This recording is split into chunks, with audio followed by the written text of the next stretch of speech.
33 Karimata, Kebanggaan Madura, mempersembahkan serial Sandiwara Radio, Sabda Pandita Ratu.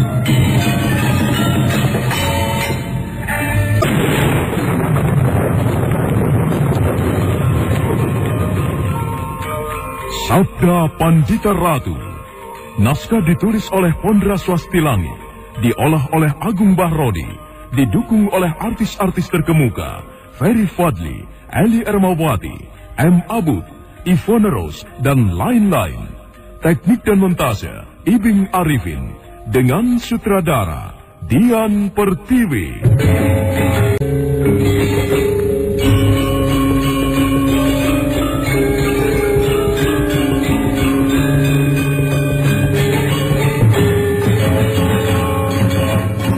Kiai Pangon dan Joko Banyu mengikuti apa yang terjadi dengan perasaan tegang.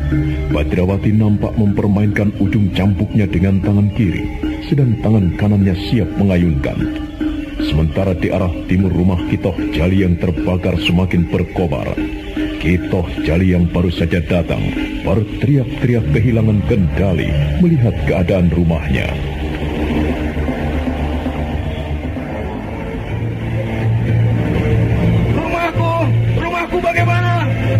Bagaimana ini? Rumahku terbakar. Rumahku.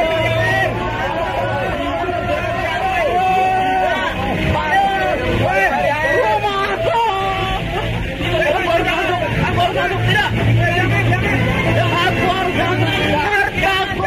Hartaku harus aku selamatkan. Lepaskan aku.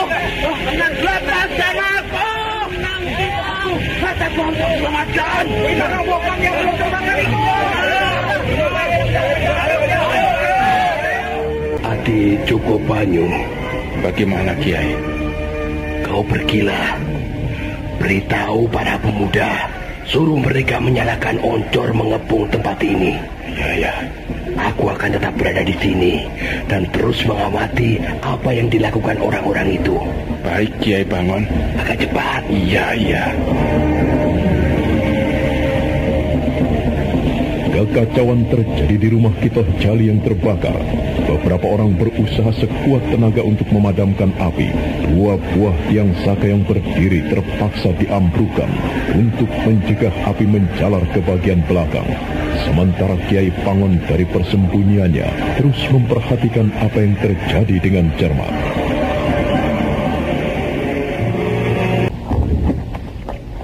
Paman, aku tidak sependapat dengan Paman. Tidak ada gunanya kita berbicara dengannya. Senjata kita yang harus bicara. Beri kesempatan kepadaku untuk berbicara dengannya, Badrawati. Untuk apa? Apa lagi yang harus dibicarakan? Diamlah. Aku minta kau diam. Dan dengarkan, Badrawati. Baik. Akan tetapi, aku tidak akan pernah membatalkan niatku untuk memecahkan kepalanya dengan cambukku ini. Kau akan mendapat kesempatan itu nanti. Kisanak Pamegatsih, tidak inginkah kau menjelaskan kepada kami berdua mengapa kau melakukan perbuatan yang tidak terpuji itu? Jangan sekedar tertawa, Kisanak. Jawablah. Kau ingin mengetahui mengapa aku melakukan perbuatan tak terpuji? Tak terpuji bagian yang mana, Kisanak? Dimanapun kau berada, kau selalu meninggalkan jejak yang berbau busuk. Dimanapun kau berada, selalu ada kisah gadis-gadis yang kau nodai dan kemudian kau campakkan begitu saja. Sedemikian luas daerah jelajahmu, hingga tidak jauh dari hutan Mentau pun kau juga meninggalkan cerita itu. Bukan main. Bukan main bagaimana? Rupanya kau tahu pula, Kisanak. Aku pernah berada di Mentau. Ya, aku senang. Aku senang karena apa yang kulakukan ternyata menarik minat perhatian kalian. Kau belum menjawab, Kisanak. Mengapa kau lakukan perbuatan terkutuk itu? Kau pernah mendengar sebuah kesukaan? Misalnya, orang yang betah berlama-lama memancing?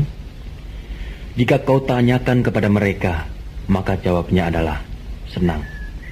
Mereka merasa senang. Mereka mendapatkan kepuasan dengan memancing. Lalu? Demikian juga denganku. Aku merasa senang dengan perbuatan itu. Aku mendapatkan kepuasan batin dengan melakukannya. Bahkan boleh aku katakan aku mendapatkan kepuasan batin yang luar biasa. Berdebah, ya! Tidak ada gunanya kita berbicara, Paman. Aku akan membunuhnya. Tahan dulu, Badrawati. Tahan dulu cambukmu. Please. Keponakanmu itu luar biasa sekali. Ia masih anak-anak, akan tetapi telah dihinggapi kekuatan luar biasa dari rajah di telapak tangannya. Kau juga memilikinya, bukan? Iya, aku memiliki pula rajah itu. Tetapi mengapa perbuatanmu seperti itu? Jika kau mengetahui makna yang tersimpan di dalam rajah Kalacakra itu, maka mestinya kau tidak akan melakukannya. Aku adalah aku. Apa maksudmu? Aku bukan kau. Aku bukan orang lain. Orang yang terlahir kembar sekalipun tidak mempunyai watak atau sifat yang persis sama. Apalagi soal pendapat dan perilaku. Maksudku, apa yang aku lakukan itu adalah urusanku, bukan urusan orang lain. Oh, kau tentu tidak suka jika aku mengganggu urusanmu, bukan? Aku ingin menyarankan, sebaiknya jangan lakukan hal itu. Jangan ganggu apapun yang aku lakukan, karena aku percaya kau pun juga tidak senang jika kau diganggu.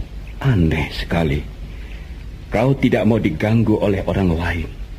Akan tetapi bagaimana dengan perilaku perbuatanmu sendiri? Oh, itu kesenangan. Dan kau tidak bisa menyalahkan apa yang aku lakukan begitu saja. Kenapa? Tanyakan kepada mereka, para gadis itu. Apakah aku memperkosa? Tidak, aku tidak memperkosa mereka. Apa yang kami lakukan berlandasan pada rasa suka sama suka. Rupanya kau menggunakan tolok ukur kebenaranmu sendiri, Kisanak Pamagatsi. Kau hanya menggunakan benar menurut benarmu sendiri. Kau tidak senang orang lain mengganggumu. Akan tetapi pekerjaanmu mengganggu dan menyakiti orang lain. Lalu, kau mau apa? Karena kau memiliki Rajah Kalacakra. Seharusnya aku masih memberikan kesempatan kepadamu untuk menghentikan perilaku yang tidak terpuji itu. Namun nampaknya keponakanku Badrawati benar. Jika kau dibiarkan hidup, maka akan semakin banyak korban yang berjatuhan. Lalu? Ya, terpaksa kami berdua akan membunuhmu. Oh, kalian akan mengeroyokku? Menghadapimu, kami tidak perlu menggunakan ukuran-ukuran kejantanan, Kisanak. Tidak, Paman. Aku menata orang itu untuk bertarung secara jantan. Paman tidak perlu ikut campur. Aku akan menjajalnya. Aku ingin tahu, apakah ia mempunyai kulit yang cukup lihat untuk dihadapkan dengan cambukku ini? Keponakanmu itu, meski ia masih bocah, akan tetapi ternyata ia lebih menghayati perilaku jantan daripada kau, pamannya. Baik, aku terima tantangan bocah tengik. Siapapun yang mendapatkan bantuan dalam perang tanding ini berarti telah berperilaku pengecut. Di dalam hati, sebenarnya Lare Angon tidak sependapat dengan apa yang dikehendaki oleh Badrawati. Bocah yang memiliki Rajah Kalacakra itu telah mengurai cambuknya, sedang Pamagatsi yang telah merasakan kedahsyatan bocah itu tak mau meremehkannya lagi. Pamagatsi segera melolos senjatanya. Baru kali ini aku mengalami keadaan seperti ini. Baru di padukuan ini ada hambatan yang menghadang kegemaranku. Nampaknya aku tak boleh menganggap remeh, karena kedua orang ini justru memiliki raja sama dengan yang berada di telapak tangan kananku. Menghadapi bocah ini, yang aku harapkan hanyalah keadaan seimbang. Yang terjadi bahkan mungkin perkelahian yang berlarut-larut. Mungkin semalam penuh, bahkan sampai besok. Aku tak perlu melakukan itu. Karena jika yang seorang yang nampaknya juga memiliki Rajah Kalacakra ikut mengeroyokku, aku benar-benar akan mengalami kesulitan. Aku bisa memilih melarikan diri meninggalkan mereka. Namun sebelumnya, ya bolehlah. Aku akan menjajalnya. Aku ingin tahu apa yang bisa diperbuat. Jangan sampai kau mengira aku berbuat curang. cabut senjatamu. Terima kasih. Kau telah mengingatkan aku. Aku memang harus menggunakan senjataku. Aku tidak sanggup kalau harus berhadapan dengan cambukmu yang luar biasa itu. Nah, inilah senjataku. Hanya sebuah trisula. Namun meski hanya sebuah trisula, senjata ini telah membantuku malang melintang tanpa tanding. Kau merasa telah malang melintang tanpa tanding karena tidak ada lawan yang sepadan. Namun kali ini, jangan kau berharap berlebihan pada senjata itu. Hiya! Bukan main. Tenaga yang kau pergunakan benar-benar luar biasa, bocah kecil. Tanah yang terhantam ayunan cambukmu sampai terbelah. Sebuah peringatan yang tidak boleh aku anggap remeh. Karena jika sampai kepalaku yang kena, tentu akan morat-marit isinya. Atas nama mereka yang telah kau lukai perasaannya, atas nama para gadis yang menjadi korban kebiadabanmu, aku akan membunuhmu.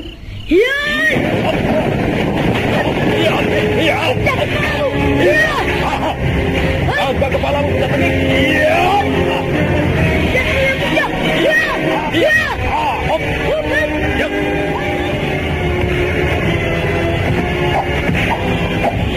Pertarungan antara Badrawati dan Pamekatsi itu kemudian berlangsung dengan dahsyat. Badrawati yang dilanda kemarahan tiada terkira melecut-lecutkan cambuknya, menimbulkan suara ledakan-ledakan yang menggemuruh laksana petir yang susul menyusul. Namun lawannya adalah Pamekatsi yang juga memiliki Raja Kalah Cakra. Trisula yang dipegangnya berputaran dengan cepat bagaikan sebuah kitiran, melindungi tubuhnya dengan rapat. Rai Pangon memandang pertempuran itu dengan mata terbelalak. Sebaliknya suara lecutan-lecutan cambuk itu ternyata terdengar sampai ke ujung-ujung pedukuhan, mengejutkan siapapun yang mendengarkannya. Apa yang terjadi di Jogobanyu? Ada pertempuran. Siapa yang bertempur itu? Ada dua orang tadi kenal yang membantu kita. Apa yang terjadi, Ki? Yang berkelahi itu orang yang kita cari. Cepat kumpulkan para pemuda. Semuanya suruh bersenjata dan nyalakan obor. Pertempuran yang terjadi itu kita kepung bersama-sama. Cepat kerjakan. Baik, Ki.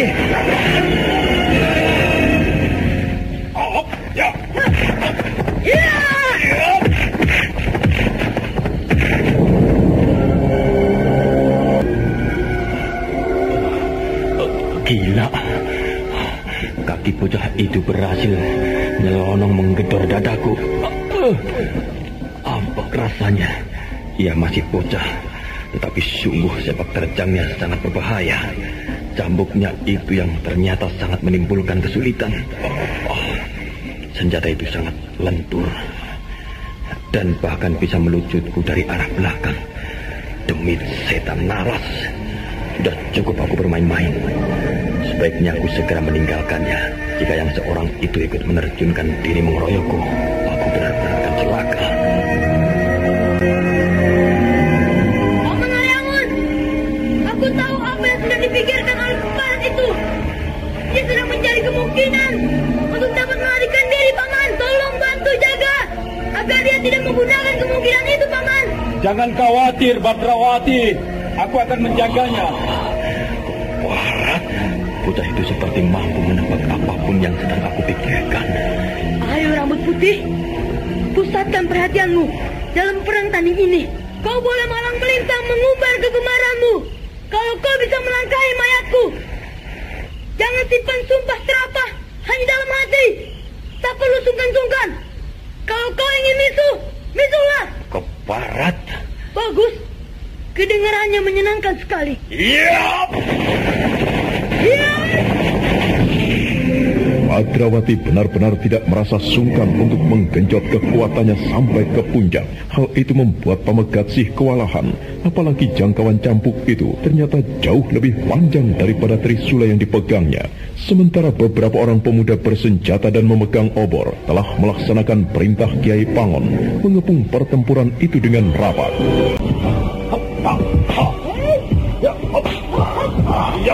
Bagaimana perkembangannya, Kiai Paman? Sebagaimana kau lihat, mereka sekarang berperang tali. Yang seorang itu paman dari si bocah. Ya, nama bocah itu nampaknya Badrawati. Dan ia menyebut pamannya Laryangun. Pertempuran yang mengerikan. Aku tidak pernah membayangkan ada pertempuran yang dahsyatnya seperti itu. Masing-masing mampu bergerak cepat dan mampu melenting seperti belalang.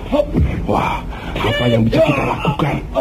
Rasanya kalau anak-anak muda itu ikut menerjunkan diri, mereka justru bisa menjadi korban. Kau benar. Kita percayakan saja usaha untuk menangkap atau menghabisi rambut putih itu kepada bocah dan pamannya itu. Ya. Namun demikian, para pemuda tetap diminta untuk memagari perang tanding yang terjadi. Obor dinyalakan semuanya. Baik, Kiai.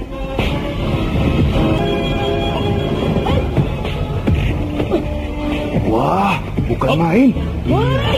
Yang seorang berambut putih, yang seorang masih bocah. Bahkan lebih muda dari keponakan.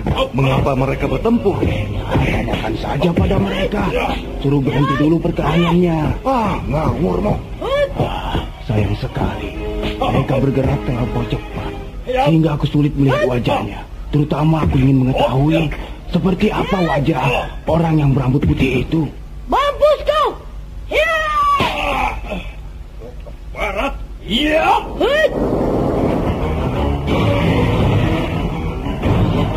Pertarungan yang terjadi telah merambah semakin meningkat, menjelajahi wilayah tingkat ilmu yang semakin tinggi. Ayunan cambuk Badrawati yang menyentuh tubuh Pamegatsi menyebabkan rambut putih itu harus menyeringai.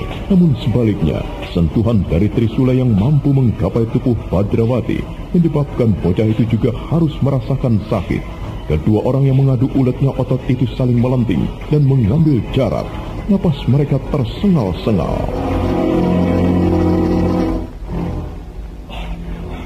Demit, bocah ini benar-benar membuatku kesulitan. Cambuknya, terutama cambuknya yang sangat menyulitkan aku. Aku berusaha menangkap ujung cambuk itu dan merampasnya, namun tak pernah berhasil. Aku harus meninggalkan tempat ini. Lebih baik aku menghindarinya. Suatu saat, aku pasti bisa menemukan bocah ini untuk menyelesaikan perhitungan. Paman Laryangun, belajarlah menebak apa yang berada di dalam benaknya. Bantu menjaganya. Jangan sampai ia melarikan diri. Barat, hop, iya, siap.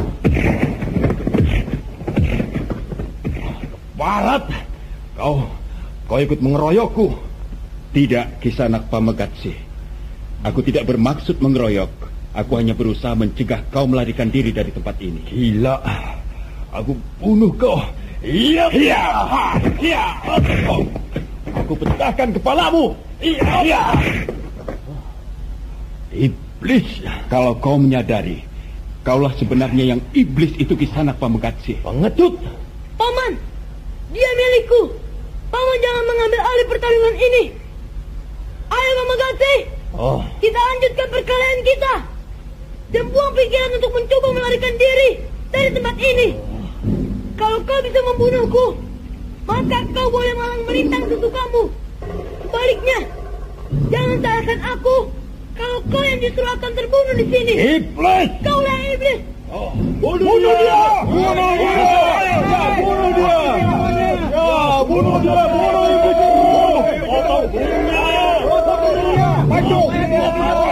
Kau dengar itu, rambut putih? Mereka menuntut agar kau dibunuh. Sadarkah kau sekarang betapa banyak orang yang marah kepadamu dan menuntutmu agar dihabisi? Ada yang menuntut agar burungmu yang ganas ditangkap seperti ujung cambuk, lalu memotongnya hingga pangkalnya. Mengapa mereka tak lakukan? Kau sendiri takut? Barat, aku tak pernah takut menghadapi orang biadab sepertimu. Mana dia orang yang telah menodai anakku, yang membakar rumahku itu? Mana dia? Aku harus bunuh dia. Jangan aku bunuh. Jangan. Berbahaya sekali. Jangan, Ki. Iya, Aki. Dia orang yang barat itu. Jangan, Ki. Jangan. Berbahaya, Ki. Jangan, Ki. Lepaskan aku. Lepaskan aku. Sabar, Ki. Aku bisa memanfaatkan keadaan ini. Aku akan membuat kekacauan dan kemudian segera memanfaatkan untuk melarikan diri. Lepaskan aku. Jangan, Ki. Lepaskan aku. Orang itu harus kubunuh. Jangan. Ya. Ya. Mau lari kemana kau? Hai keparat! Ya.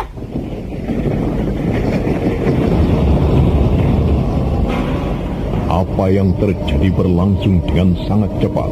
Dengan tidak terduga-duga, Pamekatsih melempar sebuah senjata rahasia. Benda berbentuk cakram itu melesat menerjang dada kanannya.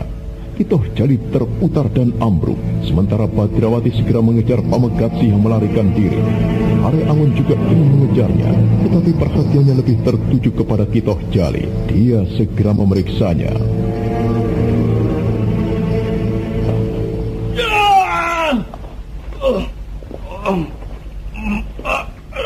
Mati aku, dadaku. Allah. Sebuah senjata rahasia berbentuk cakram menantap di dada kiri Kitoh Jali. Tentu telah melumpuhkan tulang iganya.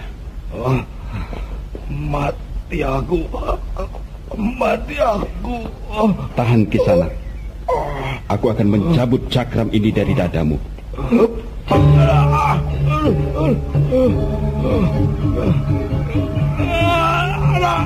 Aku membutuhkan kain untuk mengikat luka ini. Ikat kepala. Ini, gunakan ikat kepalaku.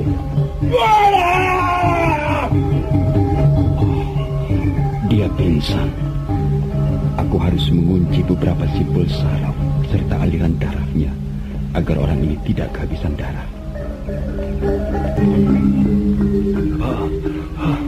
Bagaimana keadaannya anak muda?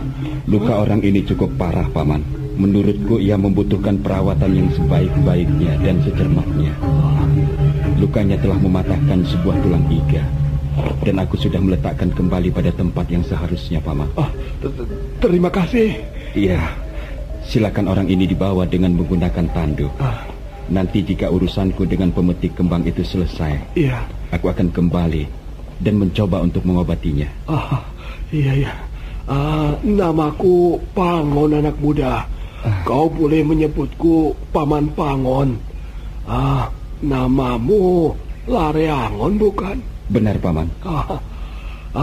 Aku atas nama seluruh penduduk padukuhan kerajaan ini, atau juga atas nama seluruh penduduk Pademangan Puring, dan juga para korban yang lain yang minta tolong padamu.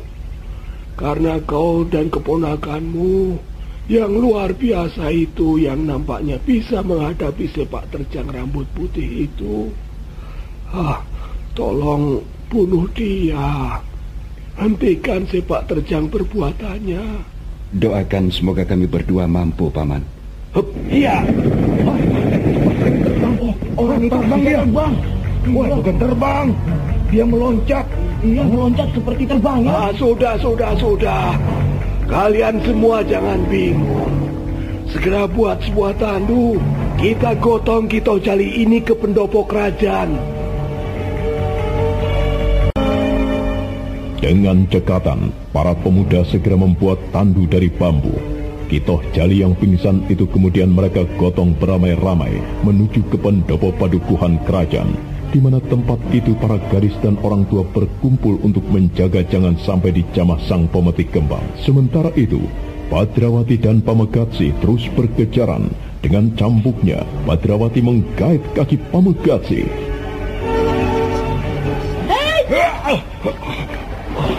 Kurang ajar. Mau lari kemana kau? Tunggu. Apa? Kau mau mengatakan apa? Kita berdamai saja. Kita tidak perlu berkelahi. Wah, seenak itu. Kita jangan berkelahi. Kita tak perlu bertarung.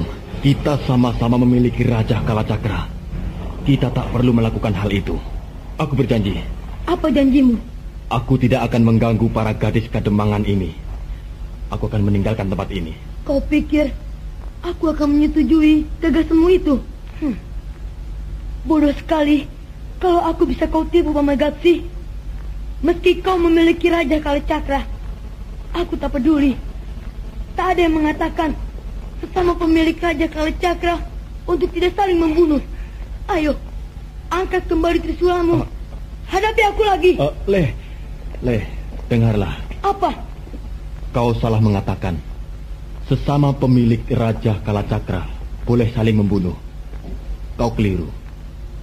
Aku tahu bahwa kita memiliki sebuah tugas yang harus dikerjakan. Bukankah benar demikian? Tidak perlu. Perbuatanmu yang amat terkutuk itu telah menyebabkan tugas yang kau emban itu gugur. Kau tak perlu memikirkannya lagi. Yang perlu kau pikirkan sekarang adalah menghadapi aku. Nah, saudara pendengar, bagaimanakah kisah selanjutnya? Ikutilah terus serial Sandiwara Radio, Sabda Pandita Ratu.